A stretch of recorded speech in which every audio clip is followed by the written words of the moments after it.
Hey folks, welcome back. So I had a big delivery of RPG books this morning. Most of them were for Call of Cthulhu, but I did have a couple of editions from Modiphius for Star Trek Adventures. So since we've been on a Star Trek kick lately, I thought I'd show these off. Just a quick first impressions. You can see they're still in the shrink wrap. You'll note as well that one of them is the Discovery Campaign Guide, which I swore I would never get. However, it was on sale, first of all. Second of all, I realized that, hey, this is a role-playing game, so I can take the bits I like from Discovery, however few they may be, and throw everything else away, because it's my game, so why not? So having those resources available, you know, seems like a good thing. And Lower Decks, I absolutely love, so I'm really excited to have a look at this, and I'm curious how they're going to present Discovery. This is obviously covering the first couple of seasons before they make the time jump into the far future. So I'm presuming there'll be another volume for the 32nd century version of Starfleet, which I probably will skip because I didn't find that particularly exciting. But that's a whole other discussion. Anyway, so let's pop these open, and then I shall put the lighting on so you can see the pages a bit better. Right now it would be very reflective and super annoying. As you can see, it's still reflecting my hands even without the light on. So there we got Lower Decks ready to go. And then Discovery. We'll do Discovery first because that's the one I'm least excited about. So we'll end on the happier note. I think there will be, you know, knowing Modiphius, there'll be a lot of interesting options for new starships, new species and stuff that some people who may join my group who like Discovery may want to play. So I'd like to give them that option. But, you know, I'm just going to make sure my storyline is nothing at all like Discovery because the writing is just not to my taste. And in my opinion, not very Trek-like, unlike, say, Strange New Worlds or Lower Decks, which both really capture the Star Trek feel for me. So, with that being said, we will put some light on the subject here and put it down a bit so you don't get blinded to death. And let's take a quick look. So here we have, I guess, the position of Starfleet and the Klingon Empire, and here was the USS Discovery. I guess this would be during the early stages in the first season when the Discovery started doing lots of un-Starfleet-like sneaky war crimes type stuff, which put me off right away. In the TOC, we've got a few pages of intro, then we've got the state of the galaxy during the series, some details on the Federation Klingon War, post-war, and the Red Angel Crisis. Then the Terran Empire, so that's the Mirror Universe, of course. So I'm great to see some mention of the Mirror Universe in the STA world. Then we have some new player options, so life path, science and tech, gear and weapons. Then we have some new starships, including Fed, Klingon, and other. Some game mastering tips, some allies and adversaries, including some creatures, and then we have a mini campaign as well. So I'm curious how that works. But it's a pretty good chunky supplement, you know, about 240 pages, I think, in total, including the index and all the back matter and so forth. So not too bad. You may have noticed the price points for Modiphius supplements have made a big leap upwards, speaking of leaps, recently, and apparently that's a byproduct of a number of things. I complained about the 128-page Dune supplement, Houses of the Landsraad, being £38, which is more expensive than the core book, which is like 400 pages long. So I was told that that's just going to be the new price point for a lot of supplements now. So be prepared for that. My advice would be to wait for a sale. Currently, there is, in fact, a sale going on the Modiphius website for supplements. Not the most recent stuff, of course, because they're not that generous, but, you know, supplements that have been around for a while, such as the Discovery one, are indeed on sale, and it's across all the various game lines in 2D20. So do make use of that if you were looking to pick up anything for STA or the other lines like Octum Cthulhu or whatever. So there's also a little box here about using this for Klingon or independent campaigns, which is kind of cool. Some essential viewing. So if you want to know about the Federation Klingon War, you should watch these episodes. If you want to know about the post-war and Red Angel period, these are some key episodes. I would just say, you know, just skip it. But, you know, that's my opinion. This is what the Klingons look like in Discovery. They're totally different from the Klingons anywhere else. So that was a little bit of a shock to the system initially. The design of the book, however, is really nice. The artwork is really nice. So glad to see Modiphius maintaining their standards in that way. Then we got some background on the Federation at this time. Then there's a little sidebar about using Section 51. And then a note about warp drives. So basically, Game Master's running games in the Alpha Quadrant during this time period. High-speed warp was relatively new. So the Vulcans had achieved warp 7 in 2151, and the Klingons achieved warp 6 around the same time. By 2161, the Feds could reach warp 7 and began decommissioning the NX series of ships. That's from the Enterprise series. So therefore, if you want to get your ships exploring around more, give them higher access to higher warp speeds, then you want to set the campaign in the latter part of this time period. Then we have a full timeline of key events, which is actually really attractive, the way they've set that up, visually speaking. The State of the Galaxy. So here we see my man, Christopher Pike. He's an excellent captain. Strange New World is a great show. Please watch it. We've got some details on Section 31, which played a bit of a role in Discovery, of course. And then we have some details on key Federation colonies: Alpha Centauri, Corvon 2, Cal 6, Ophiuchus system, particularly 3 and 6, blah, blah, blah, Earth, and Kaminar. So these are key Federation worlds and related worlds. So we have Talos 4, where we have the Talosians, a sentient telepathic species of humanoids, and the Talosian singing plant. So there you go. As usual, there's lots of interesting little sidebars with private journals and stuff, but we'll just flip past all that for now. Then we have, of course, Vulcan, a key planet in the Federation, to say the least. Then we have the State of the Galaxy from the Klingon point of view. So basically, it recommends if you're playing a Klingon-focused game and are using the Klingon Empire core rulebook in your game, use this chapter to supplement the Klingon lore in that book.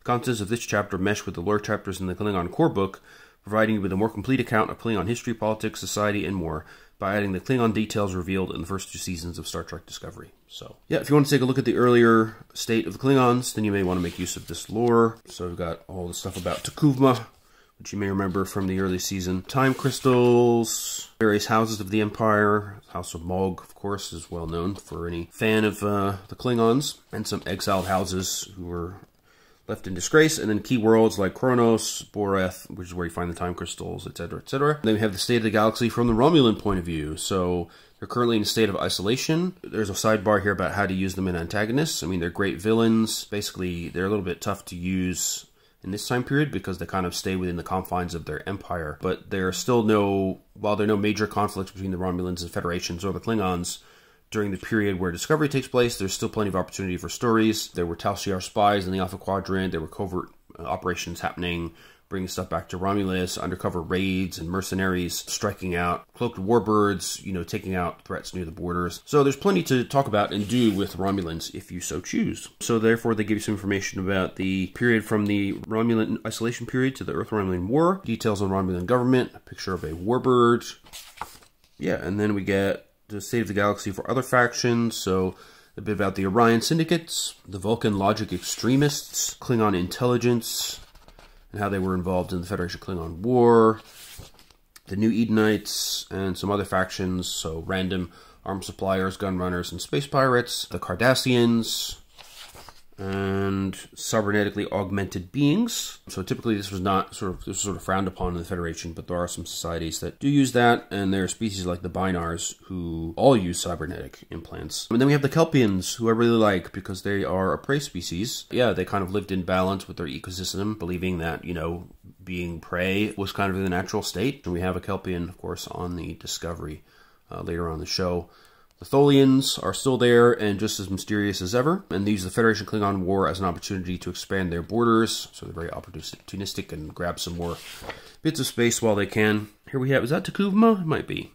I can't remember. Now we have details about the war itself, the backgrounds of the conflict, and how it started with the Cold War, then some raids to terrify colonists and destabilize the Federation side of the border, then escalating into terror raids, and then a whole bunch of stuff happened, which, you can see in the show. There's some nice sidebars about, role-playing during the Cold War when there's serious tensions going on, but they're yet to explode into full, hot war state. And we have the involvements of the Great Houses in the war, along with some tips on how to use it in your campaign if you're using the Klingon core rulebook, which is very handy. Then the details of the war itself.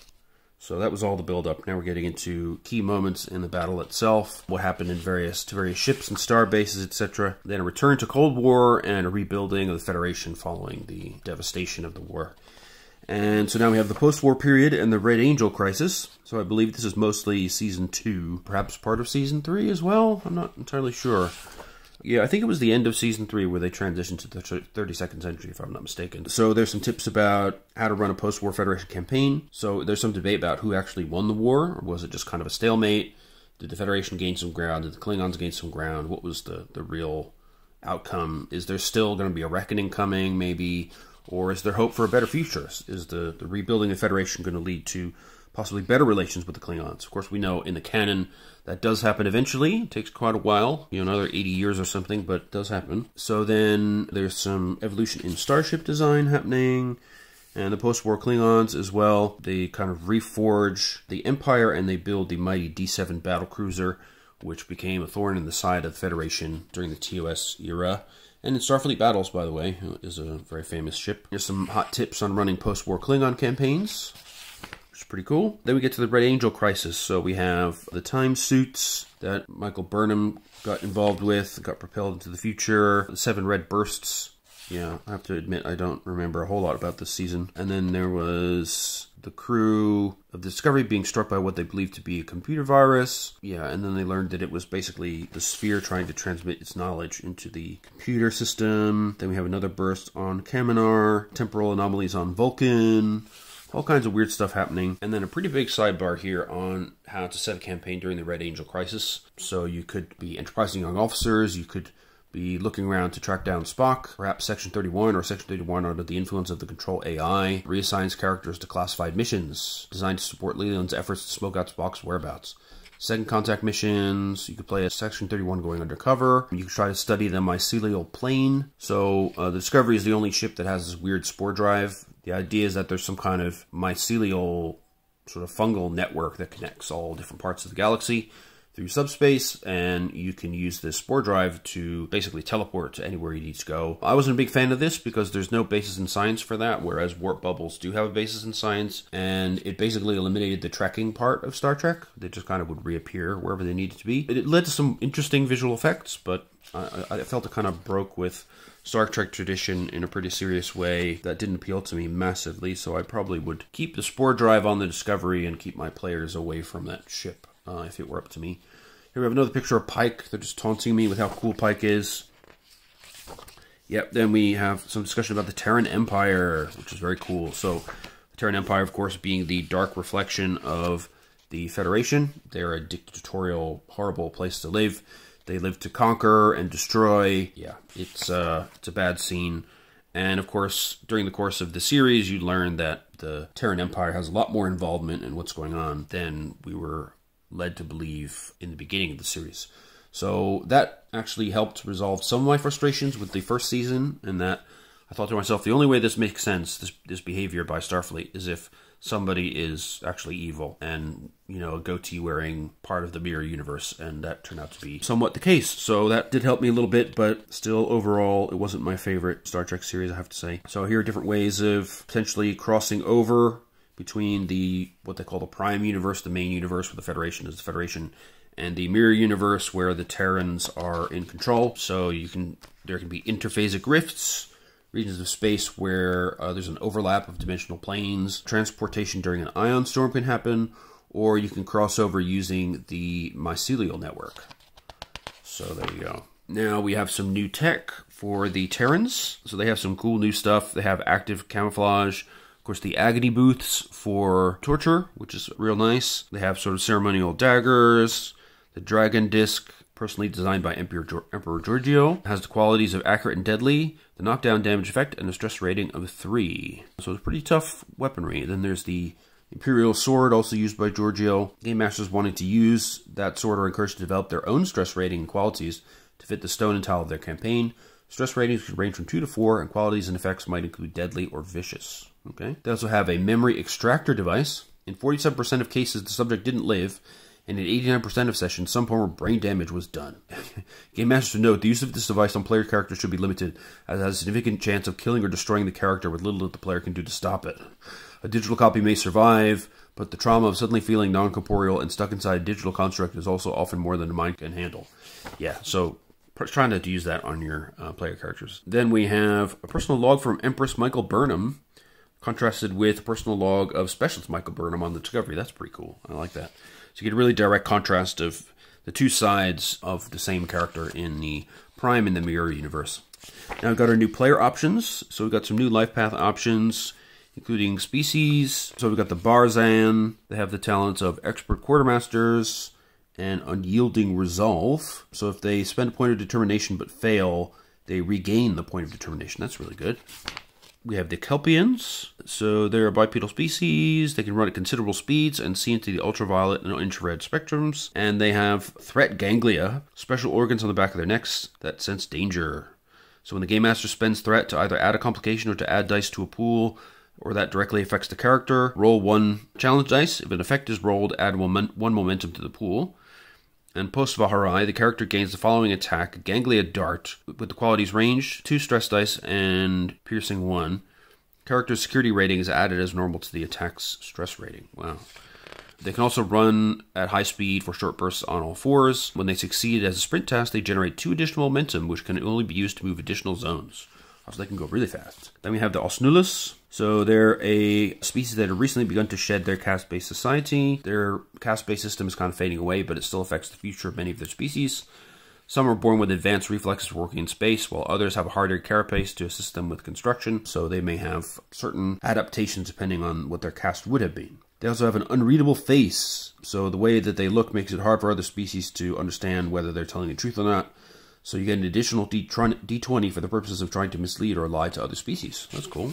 Then we have the Zaheans. They've achieved a great level of technological advancement in a short amount of time. They're technologically gifted to the point that they often appear smug in the face of technological advancements by other species. They quickly adapt to uses of new technology, and they have an innate ability to manipulate energy fields. So they have the talents of discerning scientific mind. When they're attempting to perform an extended task to determine the purpose of a piece of technology, they may re-roll any number of effect dice the first time they roll to determine progress. Cool. They also have a camouflage field. They can generate a limited camouflage field to obscure their presence. Training and practice can heighten this ability further. They may spend 2 momentum as a minor action to become virtually invisible, adding +2 to the difficulty of all tasks to observe, locate, or target them.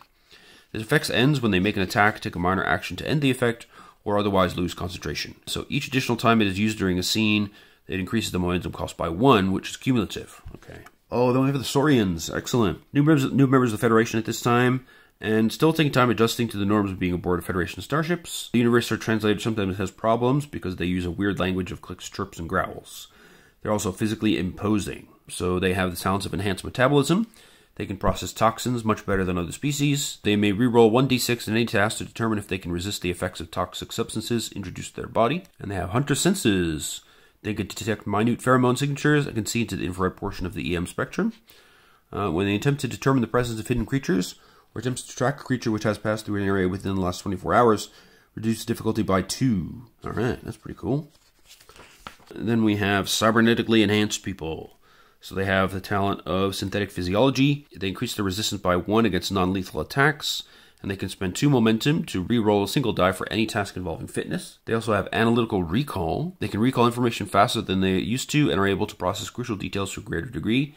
3 times per session, they may ask the GM for more information regarding data they have recorded or situations they have personally seen, as if they had spent a point of momentum to obtain information.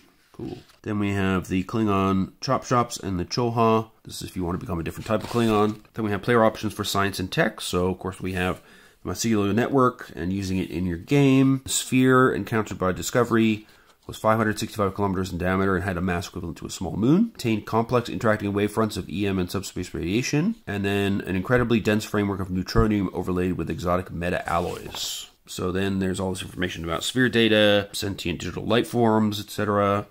Then we have duotronic and subspace communications. So duotronics were new at this time, and basically this eventually led to the first complication to peace, the rise of the control AI. So the advent of this very powerful computing technology did lead to some difficult consequences. And then there's a sidebar about digital tech in the duotronic age, digital cybernetics, and full body prostheses. That's cool. Lateral vector transporter. Okay. A Baul technology. So these were originally the prey of the Kelpians. Baul technology is alien in the literal sense of the word compared to the technology common in the Federation. Well, it would be difficult for a member of the Federation to use said technology outside of simple computer and control systems, such as in fightercraft or handheld devices, without having biology compatible with common or evolved organisms.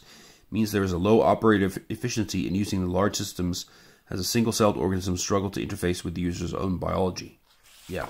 Then we have time crystals. So these have been used by Harry Mudd, by the Klingons, Project Daedalus crystal by Section 31, the Starfleet Zahean crystal in 2257, and the time suits coming out of Project Daedalus. And again, note on how to equip those into your game.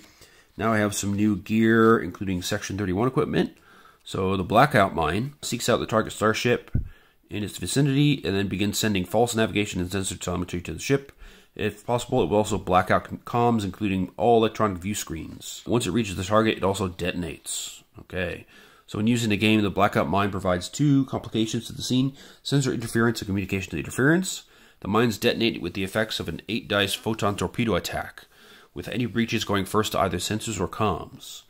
Wow, that's cool. Once the mines attack, the complications are removed. Then we have the blade mines. Actually, we saw these in Utopia Planitia, I believe.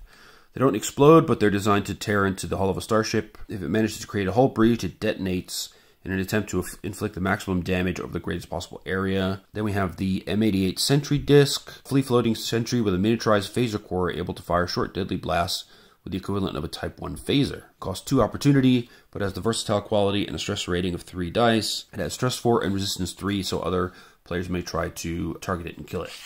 Then we have refraction cloaks with projection hoods. So it kind of reflects light and renders the wearer completely invisible. And the cloak's dampening fabric masks the wearer's life sign, a neat signature from scanning technology. Gives the advantage effectively invisible for the duration of a scene, after which it needs to be recharged. Then we have generic Starfleet equipment like body armor, the cerebral mapping drone. Okay, so a stationary unit that emits a holographic representation of an archived brain scan of an individual being interviewed. 4 mapping drones also scan the individual's brain in real time and then return their scans to the stationary unit, creating a current scan to compare against. Okay. Then there's some sidebars about digital operation tools, DOT units, DOT-7, semi-autonomous digital operations tool is the main example of that. Got some environmental suits, short-haul environmental suits or chevs, and long-haul environmental suits or levs, and the EV suits more generally. Then we have kinetic independent drone sentries, personal pattern simulator, so it holds the life signs from a species that have been in a transporter buffer. This information is then emitted by the PPS as the life sign of the individual wearing it, in essence masking the wearer's true life sign. Interesting. Then we have some phaser types, 1, 2, and 3. They basically conform in the same way to the ones in the core rulebook. Then we have standard power cells, synthetic mind melt augment devices, okay, and then the uniforms, 23rd century, and some random other stuff like the Kelpian Bahari dagger, Klingon paralysis blade that causes paralysis by emitting a neurolytic shock from either end of the blade. Rarely used within the Klingon Empire as it is seen by many to be dishonorable. We have the mycelial plane organic transporter. We have shock grenades, and finally a weaponized dark matter orb. Uses the same stats as the pulse grenade in the core rulebook, but the opportunity cost is increased to 2 and it adds the deadly quality. Now we've got some new starships. Alright, so there's some common Starfleet special rules. Then we have, oh yeah, the Walker class, so that was the Shenzhou. The Shepard class light cruiser. We have the McGee class science vessel. The Cardenas class fast cruiser with 4 nacelles. I always like the 4 nacelle ships for some reason, but it's got a weird saucer section. It's got this kind of chunk taken out of it. Yeah, oddball. The Hoover class destroyer, which is kind of vaguely Nebula class-ish, but it has that Discovery thing of being a bit more gritty looking. So you can see more sort of individual patterns of panels, and the edges are sharper than you would expect. Your typical Star Trek ship, you know, the nacelles are very pointy. We have the Malachowski class destroyer escort, the Engel class fast response, the Nimitz class command cruiser. That's a nice looking one. Reminds me of the Miranda with that kind of weapons pod. It's got phaser banks, phaser cannons, and photon torpedoes. Always handy. Then we have the Crossfield class science cruiser. So this is the Discovery. There are only 3 space frames of this type ever built. Game masters who wish to use a Crossfield class starship could use the Crossfield, but it's recommended that it not include the Spore drive, because they would have ended experimentation with that very quickly after the years following the events of 2256 to 2258. Then we have the Hiawatha class medical frigate, which is fairly boring looking. Long thing, K-class border outpost. The fleet logistical strongpoint. Now we have some new Klingon starships. Some of these look really different from what you're used to. The common Klingon special rules, they have stealth systems, function similarly to the cloaking device in the Klingon Empire core rulebook, but it's more difficult to use. So it has a difficulty of 3 rather than 2 and a power requirement of 5 instead of 3. They also have monopole warp fields. So they have excellent straight line warp acceleration, allowing vessels to outrun or escape from pursuers with ease. If an enemy wishes to pursue a vessel with this talent, they must spend at least 2 more power than the vessel with the talent, rather than only 1 more. There you go. So we have the Bird of Prey, which looks very, very different from what we've seen in Klingons elsewhere in the Star Trek universe, but I have to admit it is pretty menacing looking. We have the Gugh class destroyer, which weirdly looks a bit Babylon 5 to me. It feels a bit out of place in a Star Trek world. Then we have the Dasbu class escort, which is a kind of long cubicle thing. Originally a cargo vessel designed to haul slave labor. And then we have the Kodge class dreadnought. So that's a pretty beefy one. Got disruptors, banks, phaser cannons, 4-ton torpedoes, and a strong tractor beam with strength 4. It's also got ablative armor and stealth systems, but no monopole warp field, so it's going to be a bit less maneuverable. Then we have the battle class escort. Sorry, I don't know how to pronounce any of this stuff. They also have ablative armor and fast targeting systems. And it's kind of interesting looking ship. I don't know where the warp drive is supposed to be in some of these things. Then we have the Jacques class battle cruiser. It looks pretty beefy and utilizes duotronic computer systems. And it actually convinced the rest of the Empire to begin moving over to this new systems. Then we have the Cleave ship. So it was designed to look like a blade. And it was to throw itself at Federation installations and command vessels and basically tear them to shreds. So there you go. And it has improved hull integrity ×2 as a talent, as well as ablative armor to help with that task. Then we have the assault ship, which does not have a picture, weirdly. We have the Bortos Beer class battle cruiser. Then we have the Setch class fast frigate. Sarcophagus ship, we saw these pretty early on in Season 1, I believe. So they're pretty massive and have loads and loads of scary weapons with big numbers on them. They also have secondary reactors, improved hull integrity, ablative armor, rugged design, stealth systems, yada yada yada. So then we have some other ships. So we have a Section 31 stealth ship, which I do like the look of. It's a bit like the F-117 stealth fighter. Clearly, I think, inspired a little bit by that. Electronic warfare systems and stealth systems, much that like the Klingon ones. We have the Nimrod Hoyi class strike cruiser, which again is pretty cool looking. I have to admit I like the Section 31 ships. Again, they're not very Star Trek, but they do look very scary. So the way they present Section 31, they kind of fit that, but I don't feel they're very Star Trek-y in other ways. At least they have identifiable nacelles. That's one thing. So then we have the Shiva class, which is classified. Okay, meant as a command and control vessel. 3 separate duotronic computer cores, 1 below the main bridge and 1 for each of the 2 primary impulse drive reactors. Okay.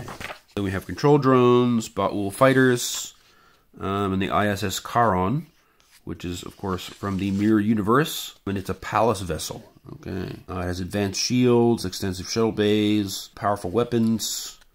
So yeah, not one to mess with. Then we have some notes here about the Mirror Universe space frames. So Mirror Universe space frames are basically identical.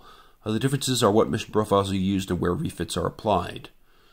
Far more will be outfitted with tactical operations or battlecruiser profile.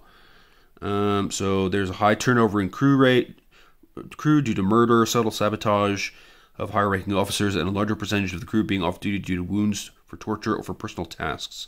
So the number of crew support points available to use for a space frame is reduced by 1 to a minimum of 0. Additionally, immediately upon activation of a supporting character, the Game Master immediately gains 2 points of threat to represent the unknown plots and loyalties of the new supporting character. Alright. Then we have planning missions and campaigns details for the GMs. So different Federation styles of play. You can play Admiralty level campaigns, cat and mouse along the border, just being lost in the cosmos, looking for new civilizations, trying to help with the post-war recovery. For the Klingon, again, Admiralty level campaigns, or try to grow your empire. You can jockey for control, or plant the seeds of dissent with other houses, for example, to try and gain more power and prestige. Or you could work on rebuilding the Klingon Empire after the war, or you could participate in terror raids and blow up some Federation stuff if you want. On the independent side, you could play just to get Latinum. You could be hired guns for the war sides. You could just keep a low profile, or just be on your own, sort of being space pirates or renegade traders. Then some hot tips on planning story arcs, milestones. Then we have some mission briefs, which are just one-page kind of one-shot ideas for short missions, which is very cool. There's a bunch of those, which I will skip for the purposes of spoilers. Then we have some new allies and adversaries. So we have the Vice Admiral Katrina Cornwell. We have Sarek, Amanda Grayson, Leland, Control, the AI, which is interesting. Dr. Gabriel Burnham, And then we have the Klingon Empire. So we have Tukuma, so that was him. I was right about that. Call, who must be him. And Tenavik, another notable NPC. Then we have some other miscellaneous people. Harcourt Fenton Mudd, the Mud Droids, Mehani Ika Hali Kapo, which is a Zahan, sorry. We have Sarana from the Kelpian world of Kaminar. Then we have the Baul and the Pavan. These are more sort of generic species templates. And creatures, so we have the Gormagander, the Space Whales, and we have the Tardigrade, which of course we spent a lot of time with in Season 1.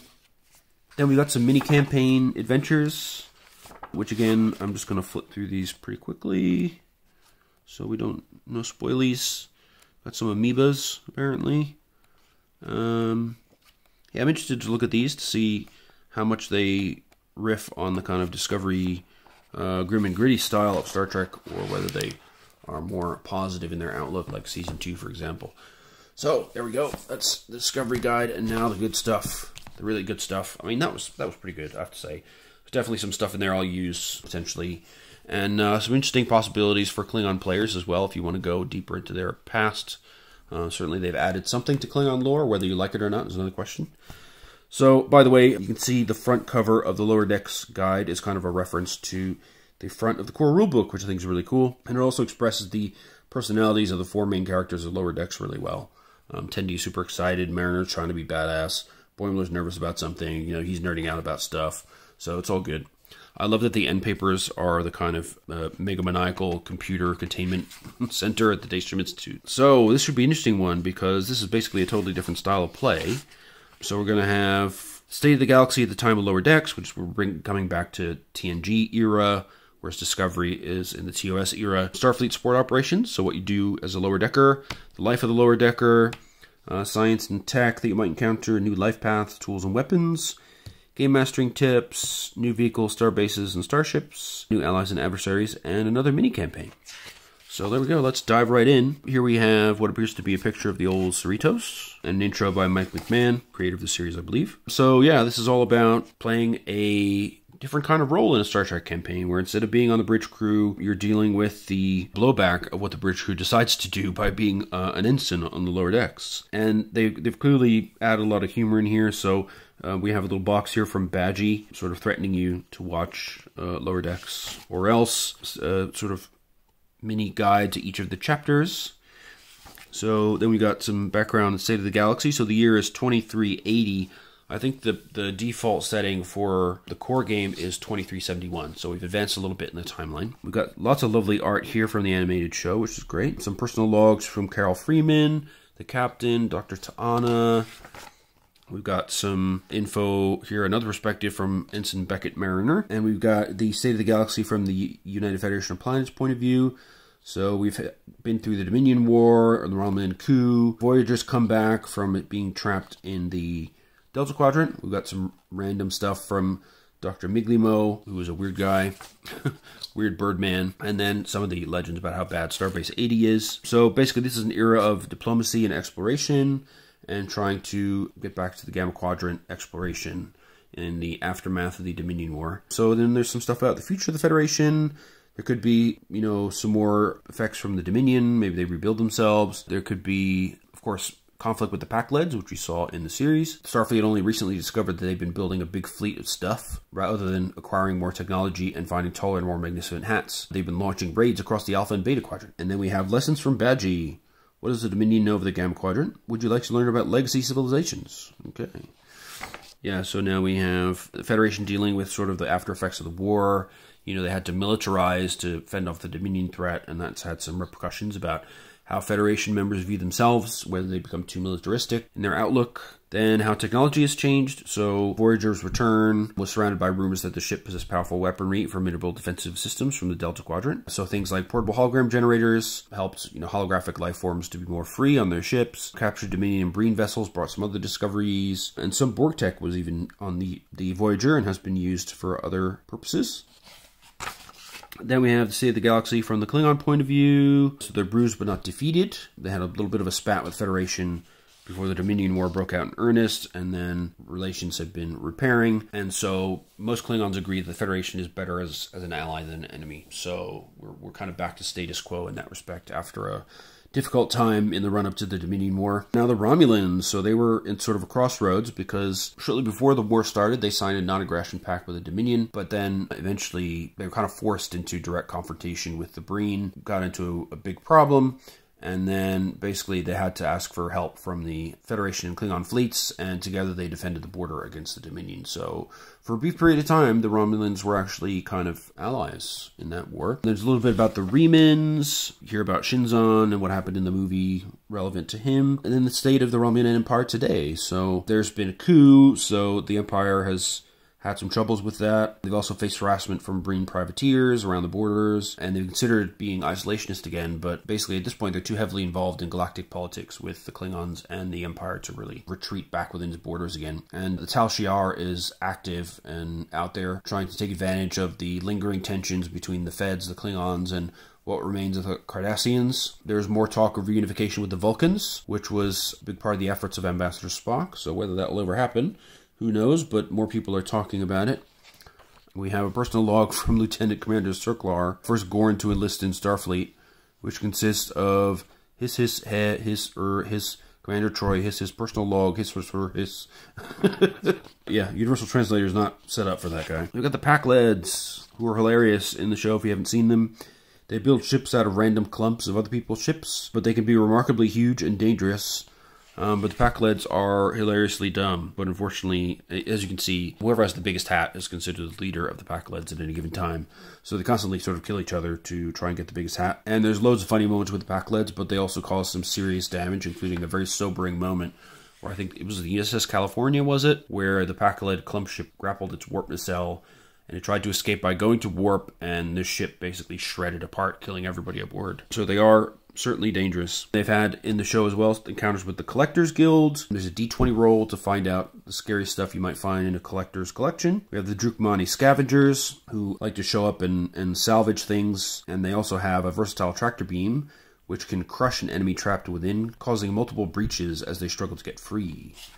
Then we have the Temerians. So these are the guys from the famous TNG episode Darmok, where Picard is stuck on a alien world with a Temerian, and the Universal Translator can't work out what he's saying because the entire language is based on metaphor. So the words come out correctly, but the meaning is lost because everything he says is based on a metaphor from some element of Temerian history.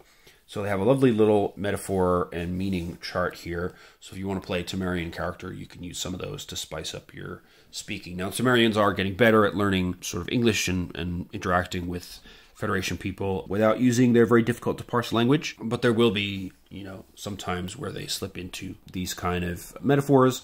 But as they work more closely with the crew of the lower decks crew starts to understand their companion better. So it's educational in both directions. And the Orions as well have started setting themselves up as a more honest ally, potentially. And of course, we know that Tendi herself is an Orion who joined Starfleet. So that seems to be happening more and more. Then we have some notable worlds that appear in the series. So we have Apergos, which was home to powerful beings called the Ancient Ones. Then we have Frylon 4, which was a jungle planet, and then some poachers captured some Mugato and tried to make a theme park to profit off of them. Of course, they were Ferengi. We have Gallardon, which is inhabited by an insect that carries a terrifying disease that turns people into crazy vomiting zombies. We have Gelrak V, which is all about crystals. They love crystals so much.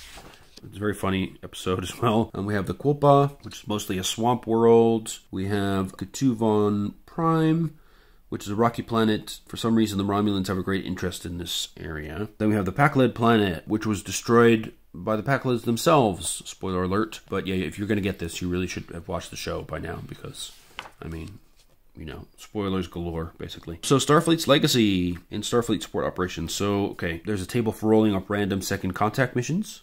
So things you might need to do after the fancier ship is done first contact, you need to show up and help them do something. I love there's some official complaints to Admiral Freeman from various people. And an excerpt from Jack Ransom's Starfleet Academy thesis. I mean, obviously they've had a lot of fun putting this book together. And then we have a lovely picture of the California class ship. And then a bookmark, of course, which is handy. Holographic skullduggery. Again, thanks to Badgie. So then we have support operations, which include Contact missions, General Order 3. The Federation diplomatic agenda recognizes the status of diplomatic agents. Blah, blah, blah. Second contact might require temporary missions to a new world. So there are protocols for this as well as there are for first contact. You might be in some lower-end diplomatic missions for less super important worlds. You're not going to be dealing with, like, threats of Romulan skullduggery, but you may be dealing with smaller worlds that have interest in joining the Federation or have something to offer. You can help develop economic relations with different planets. And there's the weird spider cow things from one of the early episodes. Fun fact, several species in the galaxy still maintain monetary systems, including the Dosi, Malon, and most notably the Ferengi, whose very religion is based around the great material continuum. From an anthropological standpoint, dismantling the Ferengi economy would be tantamount to destroying their cultural foundations, even if it would be so much fun. Badgie. So here you can roll a d20 and consult a random table to determine what resources a new species has to offer the UFP. Then you can... there are various ways of developing cultural relations, some badgy lessons about alien contacts, scientific relations, so exchanging technologies, and then we have the actual act of support operations, so duties and assignments that you might get on a starship. So they're called swabbing the decks. So there are different duty shifts. There's Alpha Shift, which is the first shift of the day watch, beginning at 0800 and ending at 1600. Then there's Beta Shift. Gamma and Delta Shift are later shifts. Yeah, there are many ways to die in space. So here's a various collection of the incredible ways that loads of people can die in space. And junior officers are often at the forefront of the action. You might be, you know, on the lower decks doing your swabbing thing and then get swept up in all kinds of dangerous stuff. What's it like to die in space? Okay, so yeah, not fun is the summary. Unpleasant. Okay, so death is not taken lightly in Star Trek, nor should it be in your group, unless you have all decided that death is a laughing matter. If your group is playing more of a lower deck style campaign, then death might come often and in cartoonishly hilarious ways. Even so, certain topics like genocide, murder, or suicide might not make the final cut. So yeah, as usual, check in with your characters. What if your player wants to kill off their own characters? I mean, again, check in with your player, see why they want to do that. Think it's funny, maybe you can work with them to make it really hilarious, or make a key plot point around it. You know, make these deaths worthwhile, even if they are funny, I think is the main message. There's a D20 table on how your senior officer came back from the dead. I love that. Number 20 is no explanation. To be resurrected by Q, escaped a temporal war, assimilated by the Borg, returned from a parallel universe, all kinds of cool stuff. Then we have some examples of known and notable resurrections. So that includes Geordi LaForge, Ro Laren, James T. Kirk, Miles O'Brien, Neelix, the entire crew of Voyager, the entire complement of Enterprise D, when they were repeatedly destroyed due to a temporal causality loop, one of my favorite episodes, by the way.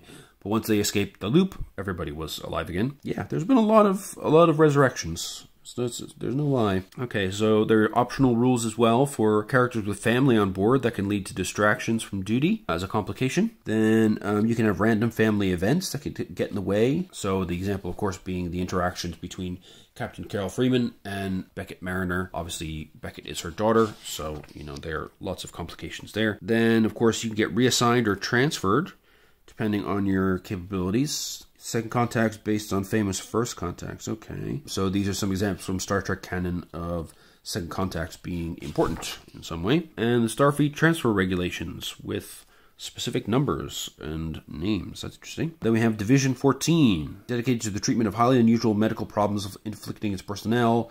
So this is when Boimler got sent to the farm because he was kind of half transported, half materialized, I believe. So if you want to generate somebody who's at the farm, you can roll a d6 3 times, generate an illness, a cause, and a cure. So let's say roll an 11, 10, fingers turn to squid tentacles. Then you roll a 15, they survive the vacuum of space. And the cure is musical therapy. Why not? Okay. Now we get into the life of the lower deckers, so the career experience in Starfleet. Most junior officers want to get promoted, so that's an important part of things. You're strongly encouraged to keep refining your skills through learning. That can be through on-the-job training, holographic simulations, additional coursework, special projects, you know, accessing things on the computer, take knowledge tests to receive certifications, live-action holodeck simulations, but of course experience is its own kind of value. You need to show that you've got the merit to carry yourself well on the field to really succeed in your career. You can get special commendations, and those can be found in the Command Division Supplemental Rulebook, which we'll see in a future video, of course. Social skills are important. Getting transfers to new ships can help you move up as well, but the Competition is stiff, particularly for really well-known ships like the Enterprise or the Titan. You get promoted in the field if somebody who's above you dies while you're in the middle of something. That can sometimes be helpful, although also a little bit unfortunate. Yeah, and then there are ways of character advancement. So they give you the example of the illustrious career of Geordi LaForge. So how he advanced from being admitted to Starfleet Academy all the way up to being assigned to the Enterprise E, and then an alternate future where he served as the captain of the USS Challenger in 2390. Promotion can also be punishment. So they might put you in a track that you don't like, or, you know, in charge of duties that you have low skills in, so it makes you look bad. Nudity in the 24th century, okay. Yeah, co-ed existence is the norm among junior officers. So nudity is a cultural choice among many species, and unlike modern human culture, is not automatically associated with sexuality. So we see that, you know, they have communal sonic showers and stuff like that that are co-ed. But, you know, you don't have to describe it in great detail, but it is a fact of life for the tight quarters of the lower deckers. Then you go through how to program a holodeck simulation. That's pretty cool. Obviously, it didn't work out quite so well for Badgie there. How to work on hobbies and side projects, stretch assignments. So these are opportunities to work beyond the scope of your normal job, you know, try different areas of the ship, different duties, and see how you get along with them. So the crew can also be viewed as kind of your own family. When you're out there in space together, you need to be able to get along with your crewmates. You need to be able to work through problems and resolve conflicts and have empathy and compassion for the people that are stuck in the same situation as you. So, you know, you need to think about those you share your bunks with in the hallway as people that you really need to be able to cope with. Then we have mandatory bonding time. Generate ways for lower decks officers to bond during their voyages. Holodeck theater, holodeck burn-off, being naughty together, Klingon acid rock concert, holodeck murder mystery, game of trust, turning the gross jobs into fun times. Okay. Lower decks from other perspectives. So we had a great episode of the series which was all about that. We saw the lower deck perspective for the Klingons and for the Vulcans, which was very cool. I really enjoyed that. So they've got it here for the Pakleds as well. So, there's little ideas for stories. So Anomaly Consolidation Day is even more intensive on board Klingon ships than on Federation ones. So they have to reclaim artifacts without offending a warrior's sense of honor. So the chain of command, a round of violent duels, end up with lower deckers getting caught up in endless duels or find a way to keep the ship functioning properly as it flies through a dangerous asteroid field. Pakleds, so you could even be a lower decker Pakled and have story threads like the captain's hat is missing. The first Pakled to find the Pakled captain's hat will become the captain, and then they have to try and get a clump ship home when it's barely functioning. We also had Borg lower deckers as well. Yeah, but this is just for humor value. And the Vulcans, that was another part of the episode that I was talking about. It was pretty cool. The Andorians, unlike the Vulcans, are kind of the opposite. They're really deeply passionate people. So they use their heightened emotions to their advantage. They're capable of feeling much deeper bravery, joy, and pride than a Vulcan, but pay for it by their deeply distrusting and paranoid natures. This can make working on an Andorian vessel a tense environment, as Andorian crews tend to bond together emotionally more deeply than humans or Tellarites. Ideas for Ferengi lower deckers, Tellarite lower deckers. Very cool. All right. Yeah, and we've got some log entries from one of the cetaceans on the Cerritos, from Rutherford, from Tendi, and then common jobs for junior officers. So besides anomaly consolidation duty, you know, what sort of things you might get involved with depending on what your general sort of work area is. And then, of course, buffer time, which was the focus of one of the classic episodes, I think in season 1. So loads of possible menial tasks for junior officers. So you can, again, roll a d20 3 times. So grab that box wrench and get to sanitizing the impulse manifolds. Off you go. There you go. And then roll a d20 to get completion time as well. So yeah, it's fun. I mean, they're really... they've got all these cool random tables to generate side missions and stuff. Oh, I love this. Okay.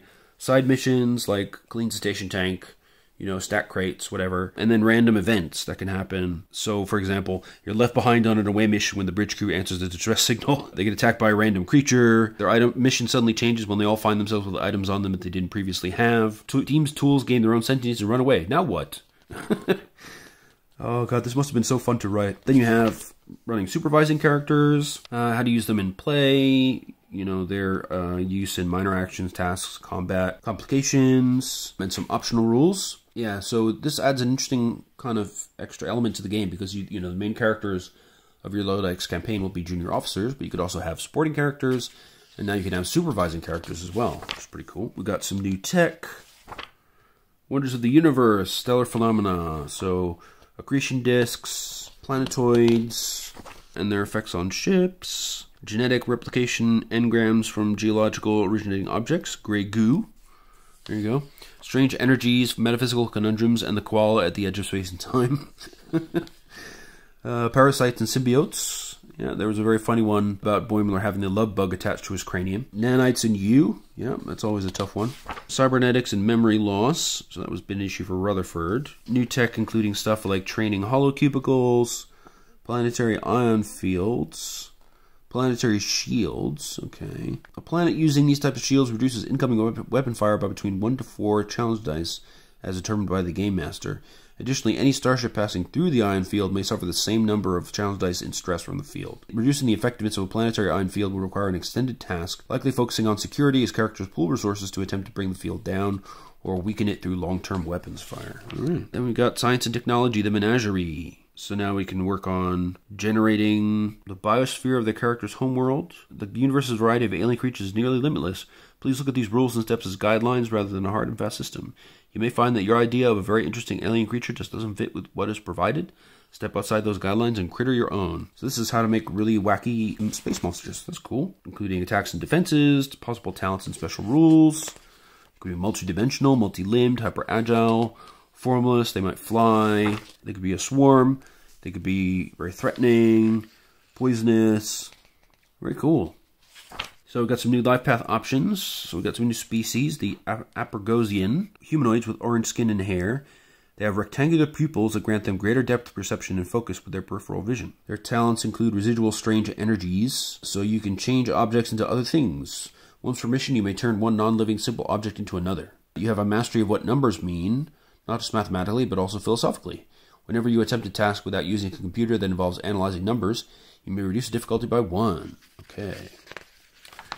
Then we have the cetaceans. Oh, you can be a whale boy. That's cool. They have 3-dimensional thinking due to their ability to navigate through the 3 dimensions of the sea. When you attempt a task using your con discipline, the complication range associated with that task is always considered to be 1 less. A song of the ocean. They have biosonar capabilities. They can freely communicate with any other species which possesses biosonar sensory communication, even across the vacuum of space, up to a distance of 100 kilometers. Then we have the Clickets. Formerly a member of the Klingon Star Empire, they're an insectoid race who despise gratitude. They often see gratitude as an insult and even an act of war. Okay. They have a thickened carapace, so the resistance is increased to 2. They have communication pheromones. Okay. So the difficulty of tasks to understand this language is increased by 1, unless there is an organism with antennae performing the task. Okay. We've got the exocomps, peanut hamper, the worst. You can get enhanced thrusters. So you reduce the difficulty of tasks to avoid falling or floating debris by 1, and you can get extra power supply, meaning you can accomplish multiple tasks at the same time. You may ignore the opportunity cost of up to 3 pieces of equipment per scene. Oh, that's cool. Then we have the Gorn. They have carnivorous reptilian physiology. You tower over humanoid species, have thick armored skin, dense muscles and bones, rare sharp teeth and talons, resistance of 2. Your unarmed attacks lose the non-lethal quality and gain vicious 1 instead.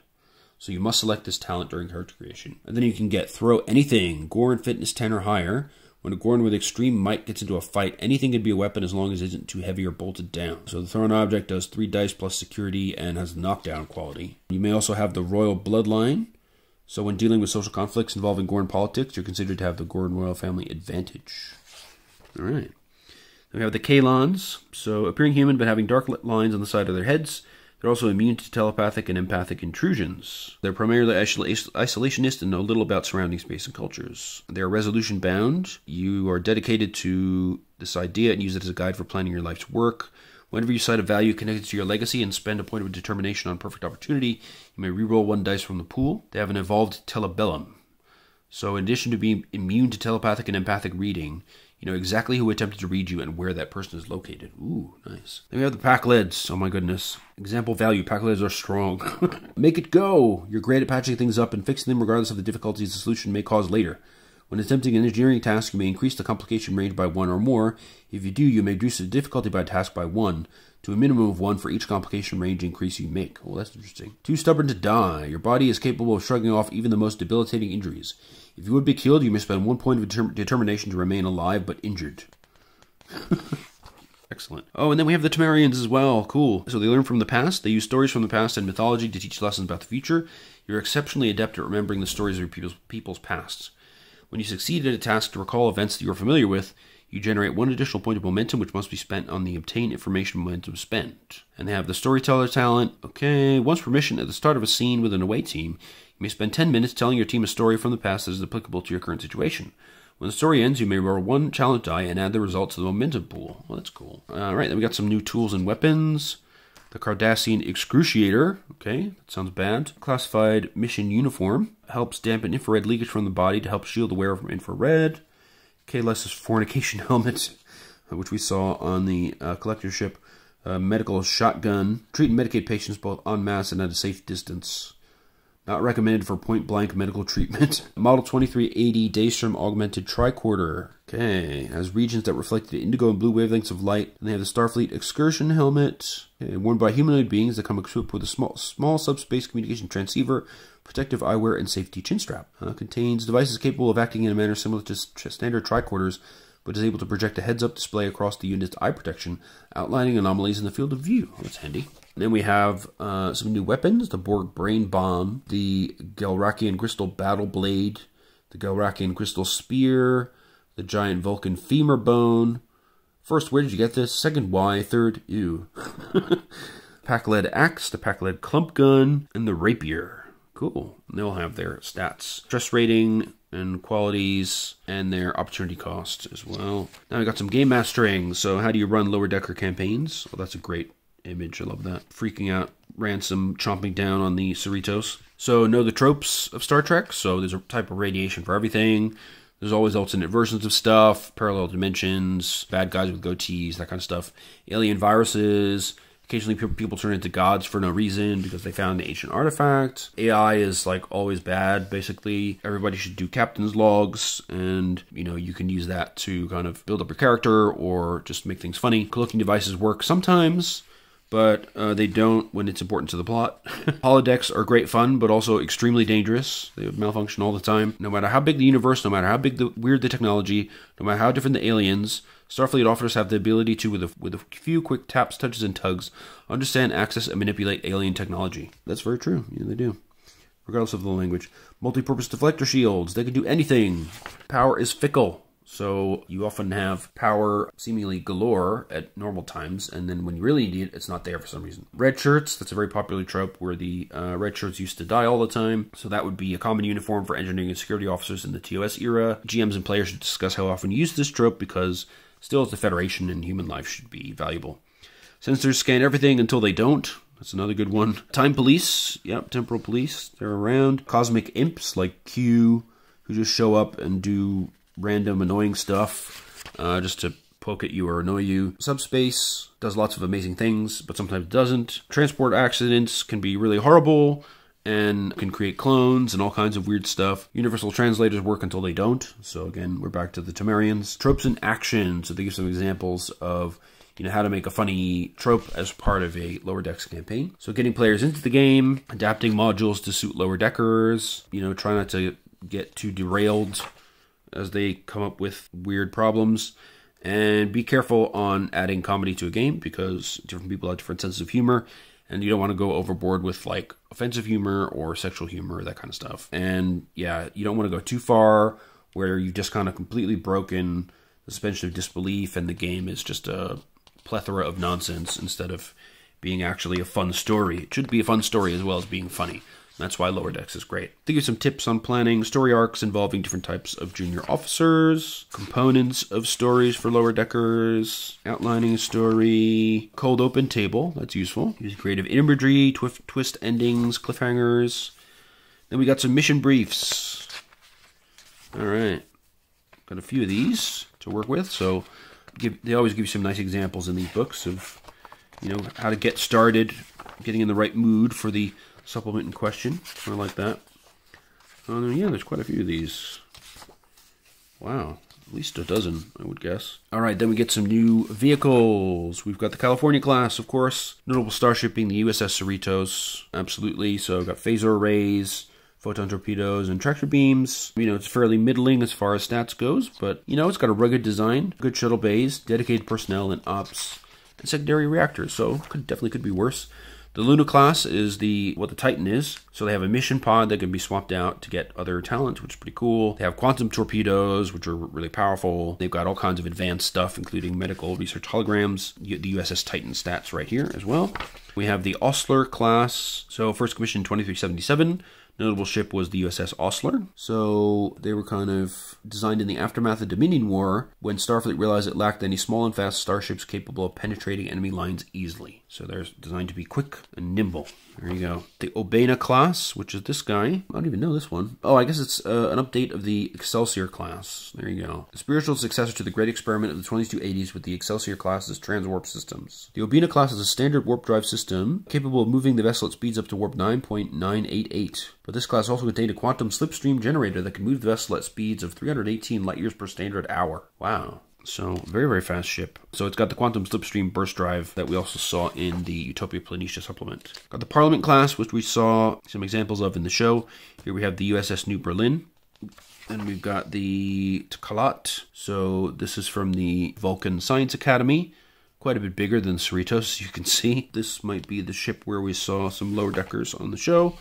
We have the Ganasha. They were designed to be adaptable by the two primary species that would use them. So the Andorians and the Tellars, okay? Then we have notable Federation starships, the USS Macduff, USS Quito, Vulcan Warp Shuttle, Douglas Type Station, Watchtower class Starbase, and then Pack-led ships, the Battle Harpy, the Sneaky Clump, the Searchy Clump, love these names, the Enterprise Clump, okay? The Towie Clump, and the Big Hat Clump. All right, so that's serious business, the Big Hat Clump. And the Killer Clump, oh my god. Disruptor cannons, phased polaron beam banks, gosh, plus photon torpedoes, plus grappler cables. Yikes. And a bunch of talents as well. And then there's some tips on clump ship construction. They're built out of a bunch of random stuff, so you probably have some fun with that. Other starships, we have the Gelrakian Crystal Behemoth, got the Gelrakian Boarding Shuttle. So these were the guys that they boarded the ship on these little pods and invaded the Cerritos for a while. Then we have the Monavine. So I think they're the ones who are very sort of over-the-top Renaissance fair types. Their ship kind of, they talk about dragon's breath instead of plasma or whatever. We have the Twirk type. So this is a Clicket starship. We got the IKS Cheta, the Burrell class. We have the Drukmani scavenger transport. Then we got some ground vehicles. The Hydro Scoot, which is like a jet ski. Galrakian hover cycles, the Argo Mark V, and transit buggies, which we saw in the show, and some allies and adversaries. So Captain Sonia Gomez, she's friends with Dr. Carol Freeman. We have Ensign Fletcher, who, yeah, he caused some problems. We have Captain Amina Ramsey. She was another major character. We have Lieutenant Durga, Lieutenant Drew Pratchett. He was nonetheless appreciative of Mariner's last-minute efforts to facilitate their departure from the Rubidoux prior to the vessel's destruction. Okay, so he's a Rigelian, apparently. The USS Oakland officers. Was that when they were competing about throwing the psychic time rocks into the buckets or whatever? I can't remember. Some Vulcan lower deckers, including T'Lyn, who we saw in the episode. Kazinti Redshirt. I love that guy. It's finally, we see a Kazinti Star Trek when he showed up on screen. I was so happy. They were in the animated series, but they never showed up. I mean, I guess they've only been in an animated series so far. But yeah, they got stats for him. And you can make Kazinti characters with traits of superior hearing and balance. +1 daring, +1 fitness, +1 presence. Allies and adversaries in the Klingon Empire. Various people here. Various Pack-leds. So we got Pack-led Powerful Choppers. Ambassador Grubdin. Pack-led Queen, there she is. Rumdar, who was the spy, the extremely bad spy that was on the Cerritos. Jacobog, the clump ship captain, and Rebner, the clump ship captain. Then we have the Anabaj, this creepy lizard lady. You can make an Anabaj character as well. Cool. Clicket drones. Captain Sirtave, who's the captain of that Clicket ship from before. Collectors Guild Chairman Siggy. Collectors Guild Vacusuck 3000. These are the flying Roombas of death. Security Orb from the Collectors Guild. Drukmani Scavengers. Ferengi Muggers. Ferengi Big Game Hunters. Kink the Master Poacher.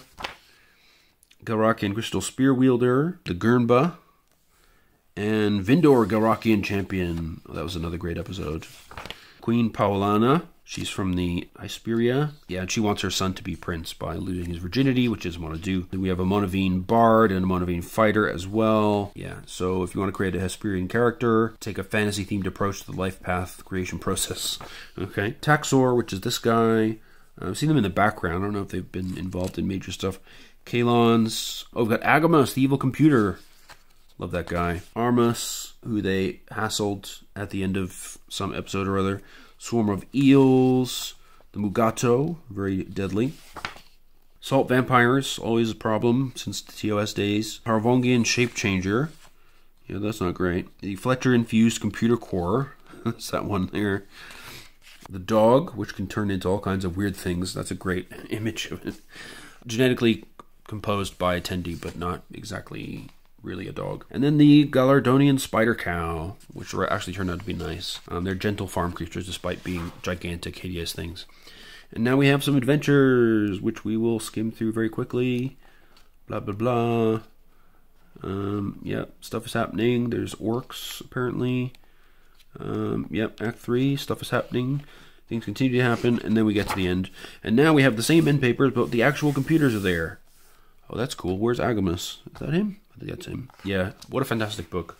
I'm so glad they've released this. I was really hoping they get the license for Lower Decks. I wasn't that excited they got the license for Discovery, but I have to admit, the book looks fantastic, and there is some good stuff in there that I would probably use in a TOS era campaign just to spice things up a little bit. And it's good to have it in case anybody really does love Discovery in my group. Lower Decks is amazing. I was going to buy this no matter what, but the result is really, really appealing. There's loads of humor scattered about, great references, really good ideas, and solid guidelines on how to run a Lower Decks-based campaign. So, yeah, I mean, as first impression goes, I'm super excited about Lower Decks. Somewhat less excited about Discovery, but I'm more pleased with it than I thought I'd be. So that's high praise from me, considering how much I dislike the series. But yeah, there you go. As I said, most of my other books I got, there were 4 books this morning I received for Call of Cthulhu and 2 books for Warhammer Fantasy Roleplay 4th Edition. Like I said, I will come back to Call of Cthulhu at some point because it is one of my favorite games of all time, and I have an entire shelf's worth of stuff of it, actually much more than I do of Star Trek Adventures, in fact, even. But that's a function of Call of Cthulhu putting out a lot of material, basically, and being around a long time. So, but for today, since we've been on a Star Trek kick, I just wanted to show you the latest additions to my collection. If you want me to come back and do a longer view of one or the other or both of these, I'm happy to do that, but this video is pretty long already, so hopefully it gives you enough info to decide if these books are for you. Yeah, I'm really happy with having these on board, and I think I'm now officially... I've got a copy of every hardcover supplement available for the game line. So there you go. I'll get a copy of one of the Captain's Log solo adventure books when they come out to keep that streak going. But until then, keep the lookout on the channel. I'm going to put some more review videos up of the other rule supplements and the Klingon Core rulebook, of course, and GM Screen for that as well. So it'll take me a little while to get around to all this stuff. I've got so much things coming in to me recently. But yeah, we'll cover more Star Trek Adventures. We'll cover more Last Unicorn Games track. We'll cover Decipher track. We're going to go to Call of Cthulhu. Lots more stuff coming down the pipeline. So, you know, if you like this channel, I don't like to do all the please like and subscribe stuff, but, you know, please like and subscribe. Or at least tell people that like RPGs to come and take a look. If they want to subscribe, they can. I'm never going to make money out of this, and I have no desire to. I do this because I like talking about RPGs, and I like showing off the books that I get. And it also encourages me to actually read them right after I get them, instead of leaving them to rot on the shelf and forget about them. So, you know, I get something out of this, even if I'm not getting paid for it. I just enjoy doing it. And I hope you do too. So anyway, until next time, take care of yourselves, be well. I look forward to seeing you all in the next video, and hopefully in the comment section down below. Take care and see you soon. All right, bye-bye.